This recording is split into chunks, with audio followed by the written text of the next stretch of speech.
नमस्कार साथियों, जितने भी अभ्यर्थी यूपी पुलिस कांस्टेबल री एग्ज़ाम की तैयारी कर रहे हैं उनके लिए ये क्लास बहुत ही महत्वपूर्ण है, क्योंकि इसमें मैं जीएस का सेशन कंप्लीट कर रहा हूं और जीएस के जितने भी क्वेश्चंस हैं, प्रीवियस ईयर क्वेश्चंस, उसको मैंने इंक्लूड किया है।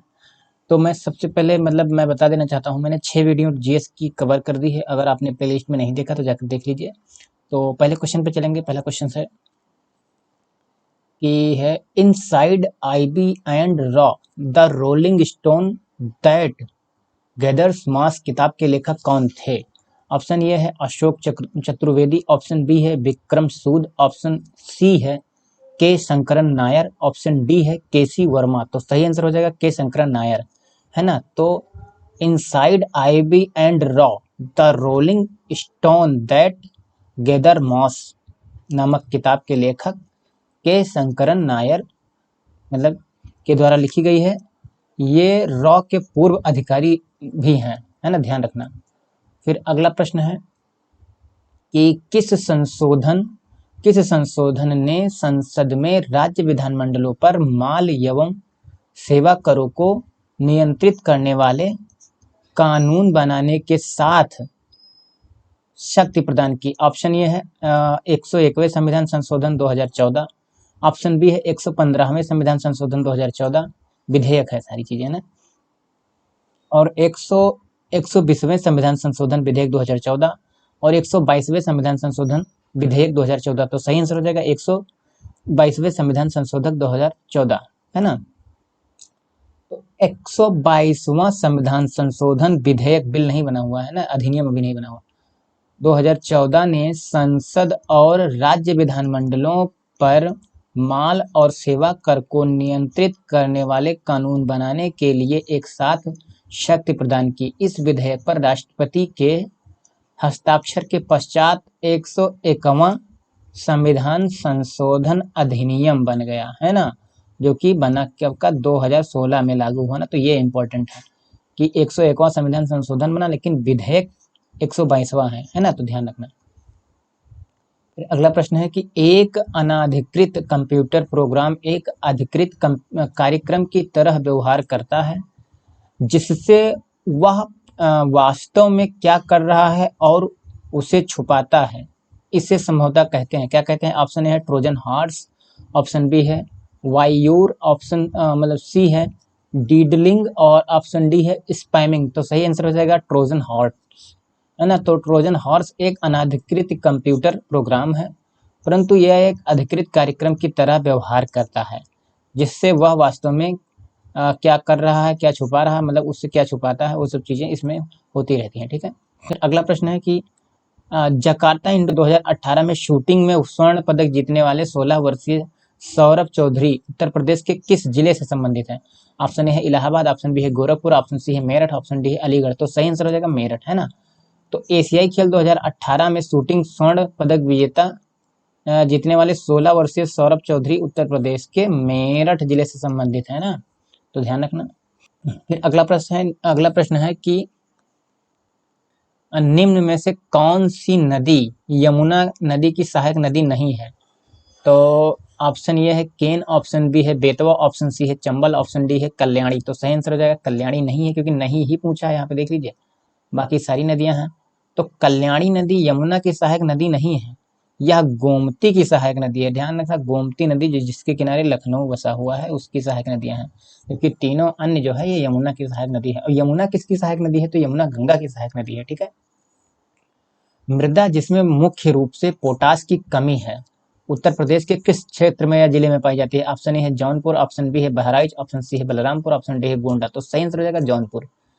उपर्युक्त प्रश्न में दिए गए विकल्पों के अनुसार उत्तर प्रदेश के जौनपुर जिले में पाई जाने वाली मृदा मुख्य रूप से पोटास की कमी है इसमें, है ना। तो यहाँ पे पोटास की कमी है जौनपुर इलाके में, वही इसमें दर्शा रहा है। हालांकि और क्षेत्र में कमी है, लेकिन इसमें ऑप्शन जौनपुर ही दिया तो वही माना जाएगा। फिर उत्तर प्रदेश का निम्नलिखित में से कौन सा जिला बुंदेलखंड क्षेत्र का हिस्सा है? ऑप्शन ये है चंदौली, ऑप्शन बी है औरैया, ऑप्शन सी है महोबा, ऑप्शन डी है एटा। तो सही आंसर हो जाएगा महोबा। महोबा जिला बुंदेलखंड क्षेत्र का हिस्सा है। बुंदेलखंड के अंतर्गत उत्तर प्रदेश के कौन कौन से जिले आते हैं? कई बार बहुत बार क्वेश्चन पूछा गया है। तो एक आता है झांसी, बांदा आता है, उसके बाद में महोबा जहाँ पान की खेती होती है, चित्रकूट, जालौन, हमीरपुर और ललितपुर जिले मतलब शामिल हैं, है ना। तो इम्पोर्टेंट रखना, ये बहुत ही इंपॉर्टेंट है। फिर अगला प्रश्न है, अशोक स्तंभ में उत्कीर्ण किए हुए शेर का मुख जिसे भारत सरकार द्वारा राष्ट्रीय प्रतीक के रूप में अपनाया गया है ना। तो ये डॉट डॉट करके है किस संग्रहालय में संरक्षित, मतलब कहाँ रखा हुआ है। Option A Kushinagar, option B है सारनाथ, ऑप्शन सी है कन्नौज, ऑप्शन डी है लुम्बिनी। तो सही हो जाएगा सारनाथ। अशोक स्तंभ में उत्कीर्ण हुए शेर का मुख जिसे भारत सरकार द्वारा राष्ट्रीय प्रतीक के रूप में अपनाया गया है, सारनाथ के संग्रहालय में ये स्थित है ना। तो ध्यान रखना।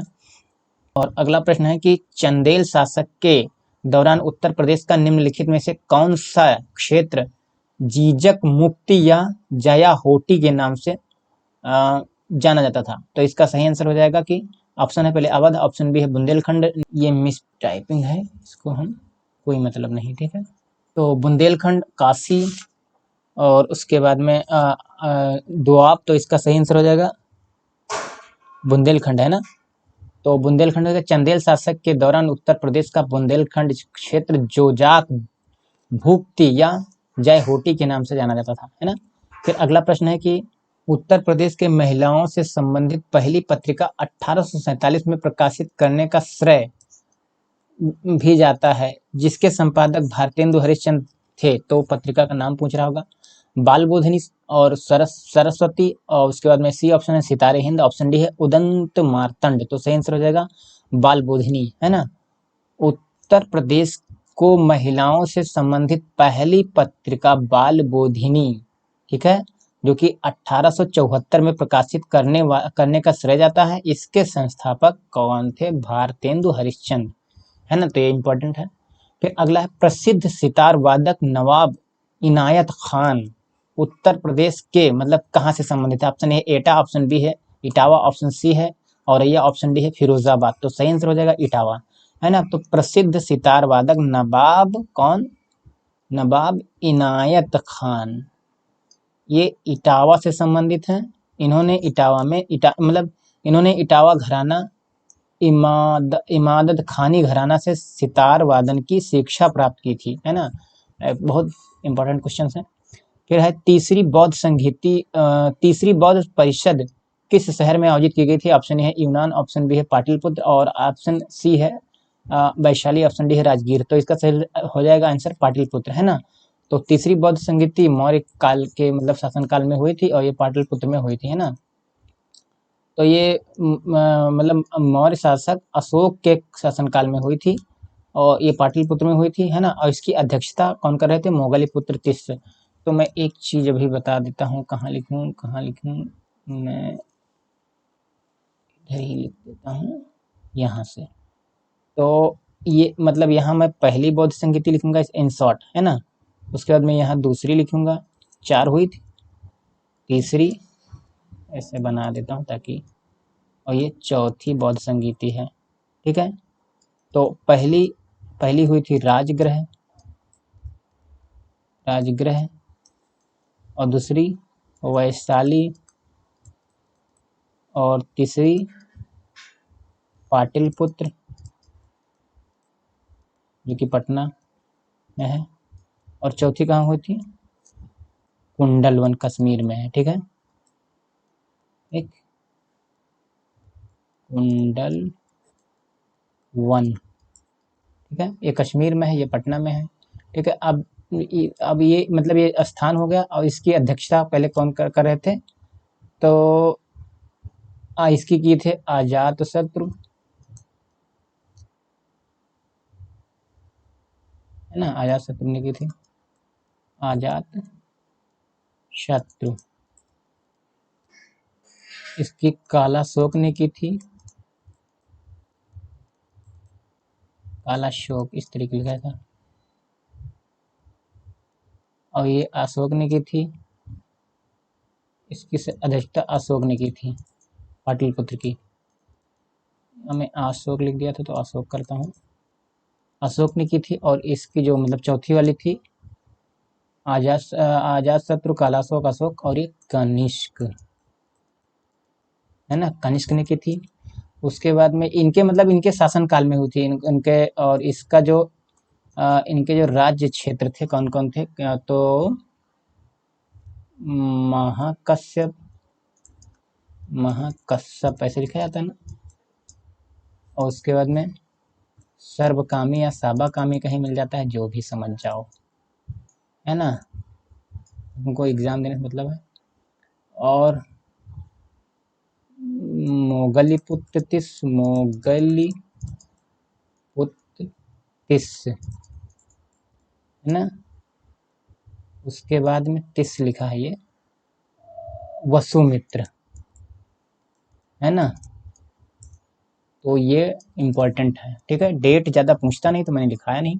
तो इतनी ये कर्म, ये ऑर्डर याद कर लेना, इसमें से आपका एक क्वेश्चन तो श्योर है कि बन ही जाता है कई बार, है ना, या फिर जगह पूछ लेगा। ये मतलब बौद्ध संगीति है, तो ये पहली बौद्ध संगीति, दूसरी बौद्ध संगीति, तीसरी बौद्ध संगीति, चतुर्थ बौद्ध संगीति, 4 बौद्ध संगीतियाँ हुई थी, है ना। कहाँ हुई थी, किसके शासनकाल में हुई थी, कौन अध्यक्षता कर रहा था, कौन राजा था, सारी चीजें मैंने डिटेल में बता दिया, है ना। तो यहाँ एक बार लिखना हो तो जैसे ये शासन काल है, यहाँ मैं कहाँ लिखूँ, यहाँ लिख देता हूँ, ये शासन काल है। अरे इतना तो जानते ही यार, ये शासन काल है और ये अध्यक्ष है, अध्यक्ष, अध्यक्ष थोड़ा लिख ही दे, अध्यक्ष, ये थोड़ा पेन टैप चलाने की आदत नहीं है। और ये संगीति है,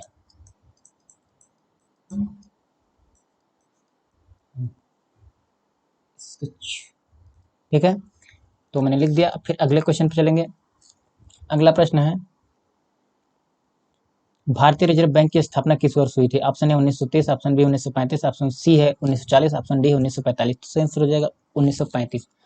भारतीय रिजर्व बैंक की स्थापना 1 अप्रैल 1935 को भारतीय रिजर्व बैंक अधिनियम 1934 के तहत की गई थी, ठीक है, ध्यान रखना, क्योंकि इसका डेट ही पूछते हैं। तो इसका मुख्यालय वैसे आरबीआई का हेडक्वार्टर कहाँ है, मुंबई में है, ठीक है, मुंबई में ही है, तो मुंबई लगाना। पहले हिस्ट्री में मत जाना कोलकाता, कोलकाता वगैरह नहीं लगाना, जो आरबीआई का हेडक्वार्टर यही है, ठीक है, ध्यान रखना। कोलकाता में वो पहले हुई थी तो अलग बात, स्थापना, ठीक है।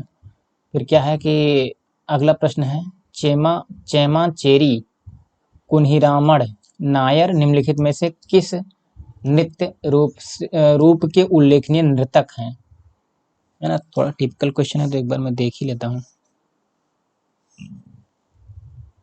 Option A Kathakali, option B है मोहिनीअट्टम, ऑप्शन सी है भरतनाट्यम, ऑप्शन डी है यक्षगान। तो सही आंसर हो जाएगा कथकली, है ना। तो चेमाचेरी कुन्हीरमण नायर कथकली नृत्य के उल्लेखनीय नर्तक हैं। कथकली या मोहिनीअट्टम केरल का नृत्य है, भारतनाट्यम तमिलनाडु का, यक्षगान कर्नाटक से संबंधित है, ध्यान रखना।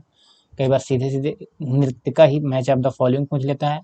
खाद्य एवं कृषि संगठन कॉर्पोरेट सांख्यिकी डेटाबेस 2016 के अनुसार प्याज के उत्पादन में विश्व स्तर पर भारत की रैंकिंग कौन सी थी? तो 2018 का डेटा, 16 का डेटा पूछ रहा है, तो उस समय थी भारत का मतलब द्वितीय स्थान था। तो मैं यहाँ से पूरा पढ़ दे रहा हूँ। खाद्य और कृषि संगठन कॉर्पोरेट सांख्यिकी डेटाबेस 2016 के अनुसार प्याज के उत्पादन में विश्व स्तर पर भारत की रैंकिंग द्वितीय, सेकंड पर थी। इस संदर्भ में चीन का प्रथम स्थान, है ना। एपेडा मतलब एपीडीए द्वारा जारी किए गए आंकड़े के अनुसार वर्ष 2021 में मतलब प्याज, सूखा प्याज मतलब की बात करें, उत्पादन में भारत प्रथम स्थान रखता है तथा दूसरे पर चीन पहुंच चुका था, ठीक है। और ये भी ध्यान रखना कि समग्र प्याज, सूखा प्याज, हरा प्याज तथा जो सैलाड्स उत्पादन की बात की जाए तो शीर्ष पर देश चीन है। तो सूखा प्याज में अपना भारत है, बाकी ओवरऑल जैसे प्याज की पत्ती होती है, प्याज के अलग अलग साग होते हैं, तो सब कुछ मिला के चीन ही आगे है, ठीक है। फिर अगला प्रश्न पूछा गया था कि वर्ष 2017-18 के दौरान भारत के निर्यात में वृद्धि का प्रतिशत क्या था? ऑप्शन है 6.8%, ऑप्शन बी है 7.8%, ऑप्शन सी है 8.8%, ऑप्शन डी है 9.8%। तो सही आंसर इसका 9.8% है ना। तो उस समय 2000, अब इसमें क्या है कि 2023 मार्च से अप्रैल में कुल निर्यातक सेवन 770.18 18 मतलब 18 बिलियन डॉलर हुआ जो वित्तीय वर्ष 2021-22 की तुलना में 13.84% की वृद्धि दर्शाता है ना, तो ध्यान रखना।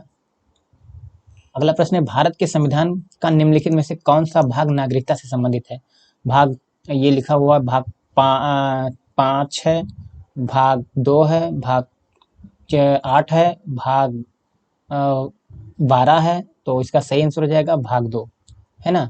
भाग 2 क्या है कि देखिए, भाग 2 नागरिकता से है। भाग 1 क्या है, राज्य को दर्शाता है, मतलब भारत में मतलब राज्य का वर्णन किया गया है। राज्य क्षेत्र मतलब जैसे इसमें लिखा ना, shall be union of state, Bharat एक राज्यों का संघ लिखा होगा, तो वो भाग 1 में लिखा गया। भाग 2 में नागरिक, ये क्या कहते हैं कि नागरिकता है। भाग 3 में मौलिक अधिकार है ना। भाग 4 में मौलिक कर्तव्य है। भाग 4 का में डीपीएसपी है। भाग 5 में केंद्र सरकार है ना। तो सारी चीजें मैं इसको पढ़ ही देता हूँ एक बार। तो 5 पार के इसमें क्या होता है कि मैंने बताया कि भारत के संविधान का भाग 2 5 से 11 तक के नागरिकता से संबंधित है। भारत में नागरिकता का प्रकार 5 प्रकार से दी जा सकती है, उसका सब प्रोसेस है, पढ़ लेना बाद में, जैसा क्वेश्चन अभी पूछा गया। तो फिर लिखा है कि अगला क्वेश्चन है कि भारत के संविधान के अनुच्छेद 24 के तहत फिर डैश है, वर्ष कम मतलब क्या है कि वर्ष से कम आयु के बच्चों को किसी भी कारखानों में काम करने के लिए नियोजित नहीं किया जा सकता। इसमें पूछ रहे हैं मतलब कि कितने, अनुच्छेद 24 कह रहा है, उसमें कहता नहीं है कि 14 साल से नीचे बच्चे हैं तो वो कारखानों में काम नहीं कर सकते, तो वही इसमें बताया गया। ऑप्शन ए है 14, ऑप्शन बी है 15, ऑप्शन सी है 16, ऑप्शन डी 17, तो सेंस हो गया 14 साल, है ना। तो भारतीय संविधान मतलब भारतीय संविधान के अनुच्छेद 24 में बात कही गई कि मौलिक अधिकार से रिलेटेड है। अनुच्छेद मतलब 14 वर्ष से कम आयु के बच्चों को किसी भी कारखानों में काम करने की अनुमति नहीं दी जाती है ना, तो यही बात कही गई है। फिर उसके बाद में 19वां है कि भारत के संविधान का निम्नलिखित में से कौन सा अनुच्छेद, तो डैश करके राष्ट्रपति के चुनाव की प्रक्रिया से संबंधित है। ऑप्शन ए है अनुच्छेद 67 और अनुच्छेद 55, अनुच्छेद 51 और अनुच्छेद 74, तो सही आंसर हो जाएगा अनुच्छेद 55, है ना। तो भारत के संविधान का अनुच्छेद 55 राष्ट्रपति की चुनाव की प्रक्रिया को दर्शाता है। मतलब अगला प्रश्न है, निम्नलिखित में से कौन सा भारत में पहली लोकसभा के उपसभापति थे? ऑप्शन ए है रवि राय, ऑप्शन बी है बलीराम भगत, ऑप्शन सी है एम अनंत श्याम आयंगर और ऑप्शन डी है जी लक्ष्मण, तो सही आंसर हो जाएगा यम अनंत श्यानम आयंगर, तो सही आंसर हो जाएगा, मतलब वही होगा। तो यम अनंत श्यानम आयंगर 30 मई 1952 से 7 मार्च 1956 तक भारत में पहली लोकसभा के उपसभापति थे, और उसके बाद में 8 मार्च 1956 को आयंगर लोकसभा अध्यक्ष बन गए। तत्पश्चात प्रथम लोकसभा अध्यक्ष लोकसभा के शेष अवधि के लिए हुकुम सिंह उपसभापति वर्तमान में मतलब उपसभापति थे, वर्तमान में लोकसभा के उपसभापति ओम बिरला हैं, ठीक है। फिर अगला प्रश्न है कि भारत के संविधान का अनुच्छेद 66 किससे संबंधित है? ऑप्शन ए है सदन का संविधान, ऑप्शन बी है उपराष्ट्रपति का संविधान, ऑप्शन सी है संसद के दोनों सदनों की अवधि, तो इसका सही आंसर हो जाएगा। अब एक ऑप्शन और है कि क्या है कि भारत के अटॉर्नी जनरल, तो सही आंसर हो जाएगा उपराष्ट्रपति का चुनाव, है ना। तो भारत के संविधान का अनुच्छेद 66 उपराष्ट्रपति के चुनाव से संबंधित है, ठीक है। फिर अगला प्रश्न है कि सीरिया की राजधानी क्या है? तो ऑप्शन है अलेप्पो, ऑप्शन बी है दमिश्क, ऑप्शन सी है होम्स, ऑप्शन डी है हमास, तो सही आंसर हो जाएगा दमिश्क, है ना। देखिए मैं पूरी डिटेल में राजधानी और उसके मुद्रा जितने भी मतलब प्रीवियस ईयर क्वेश्चन के जितने भी थे, कम से कम 60-70 मतलब देश थे, उनके पूरा एक ही वीडियो में मैंने कवर अप कर दिया है। 5वीं वीडियो में प्लेलिस्ट में जाके देख लेना, बहुत ही इंपॉर्टेंट है, उसको देख ही लेना, तो आपका सही हो जाएगा उसमें, ठीक है। फिर अगला प्रश्न है म्यांमार की मुद्रा। अब देखो सारी मुद्रा और राजधानी मैंने एक साथ ही करा लिया, मैं बार बार बोल रहा हूँ, जाके उसको प्लेलिस्ट में देख लीजिए, आपको हेल्पफुल मिलेगी। इसके पीछे मतलब जो 5वीं नंबर की वीडियो वही बता रहा हूँ, है ना। तो ये आप फिर अगला इसका मतलब ऑप्शन है क्या, तो ऑप्शन बी है नायरा, ऑप्शन सी है रियाल, ऑप्शन डी है क्रोन। तो म्यांमार की राजधानी है नापिदो, करेंसी क्या चलती है, ठीक है ना। और ये टाइम वेस्ट ऑफ टाइम क्या मतलब है, मैंने पहले ही पढ़ा दिया। अफ्रीका महाद्वीप का सबसे अधिक आबादी वाला देश निम्नलिखित में से कौन सा है? ऑप्शन ए है मोरक्को, ऑप्शन बी है नाइजीरिया, ऑप्शन सी है बेनिन, ऑप्शन डी है सोमालिया, तो सही आंसर हो जाए नाइजीरिया। मोरक्को की राजधानी क्या है? रबात है, नाइजीरिया की अबूजा, और सोमालिया की राजधानी मोगादिशु, करेंसी शिलिंग चलती है ना। बेनिन की राजधानी शायद मुझे याद नहीं है अभी तो, है ना। तो अफ्रीका महाद्वीप का सबसे सर्वाधिक आबादी वाला देश नाइजीरिया है। इसके पश्चात क्रमशः इथोपिया जिसकी राजधानी एडिस अबाबा। मिस्र, इजिप्ट, इसकी राजधानी क्या है? कायरो, ध्यान रखना है, ठीक है। उत्तरी अमेरिका के निम्नलिखित देशों में से कौन सा देश में वन भूमि का क्षेत्रफल उसके कुल भूमि क्षेत्र के प्रतिशत के रूप में उत्तरी अमेरिका क्षेत्र में सबसे अधिक है? तो ऑप्शन ए है क्यूबा, ऑप्शन बी है कनाडा, ऑप्शन सी है हैती, ऑप्शन डी है जमैका। तो सही आंसर हो जाएगा कनाडा, है ना। तो दिए गए प्रश्न में वन भूमि क्षेत्र उसके कुल भूमि क्षेत्र के प्रतिशत के रूप में उत्तरी अमेरिका क्षेत्र में सबसे अधिक है। विश्व बैंक के अनुसार वर्ष 2015 का आंकड़ा जो है 38.17% और क्यूबा का 30.6% रहा है, ठीक है, ध्यान रखना। अब देखिए कि क्यूबा की राजधानी हवाना करेंसी पीसो, कनाडा की राजधानी क्या है? ओटावा करेंसी डॉलर, हैती मुझे याद ही नहीं, जमैका शायद मुझे मिस कर रहा हूँ, चल कोई नहीं। निम्नलिखित में से कौन सी नदी बंगाल की खाड़ी में नहीं गिरती है? Option A Narmada, option B Kaveri, option C है कृष्णा, ऑप्शन डी है गोदावरी। तो सही आंसर हो जाएगा नर्मदा नदी, है ना। नर्मदा बंगाल की खाड़ी में नहीं गिरती है। कावेरी, कृष्णा एवं गोदावरी नदियां बंगाल की खाड़ी में गिरती हैं, ठीक है। नर्मदा मध्य प्रदेश के अनूपपुर जिले में अमरकंटक पठार से निकलकर भारत की पश्चिमी तट की ओर प्रवाहित होते हुए अरब सागर में गिरती हैं, ठीक है। फिर अगला प्रश्न है कि मानव अधिकार कार्यकर्ता कृति भारती किस सामाजिक बुराई के विरुद्ध लड़ाई में शामिल है? ऑप्शन ए महिलाओं पर तेजाबी हमले, ऑप्शन बी है बाल एवं बंधुआ श्रम, ऑप्शन सी है बाल विवाह, ऑप्शन डी है सर पर मैला ढोना। तो सही आंसर हो जाएगा बाल विवाह, है ना। तो मानव अधिकार कार्यकर्ता कृति भारती बाल विवाह रूपी सामाजिक बुराइयों के विरुद्ध लड़ाई में शामिल है, ठीक है। फिर अगला प्रश्न है कि भारत सरकार छत्तीसगढ़ को एक विशेष नक्सल विरोधी युद्ध बल प्रदान करने जा रही है, उसका नाम क्या है? तो ऑप्शन ए है ब्लैक पैंथर, ऑप्शन बी है ग्रे हाउंड, ऑप्शन सी है कोबरा, ऑप्शन डी है व्हाइट टाइगर। तो सही आंसर हो जाएगा ब्लैक पैंथर।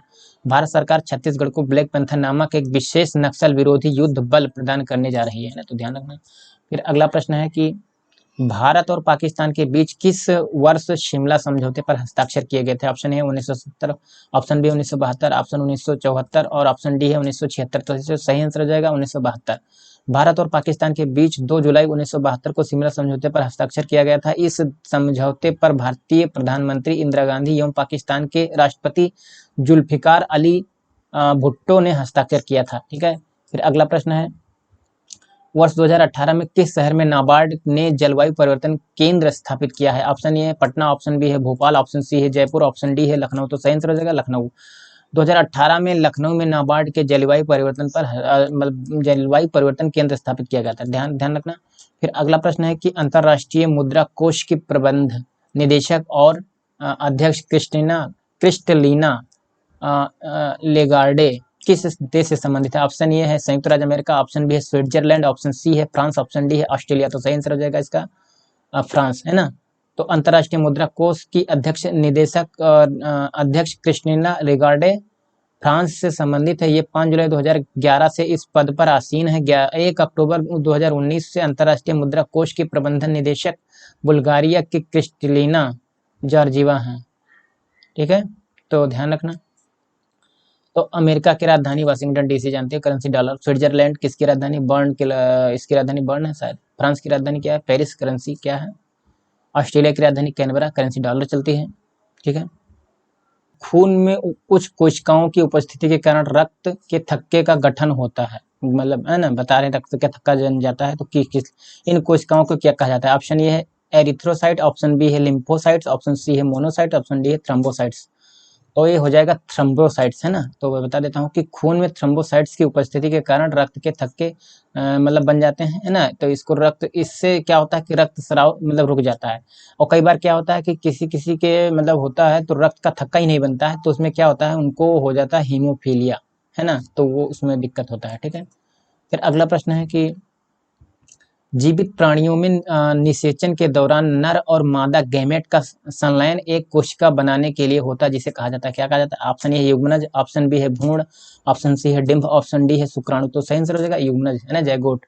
तो क्या है कि जीवित प्राणियों में निषेचन के दौरान नर और मादा गैमेट्स का संलयन एक कोशिका बनाने के लिए होता है, जिसे युग्मनज कहा जाता है ना।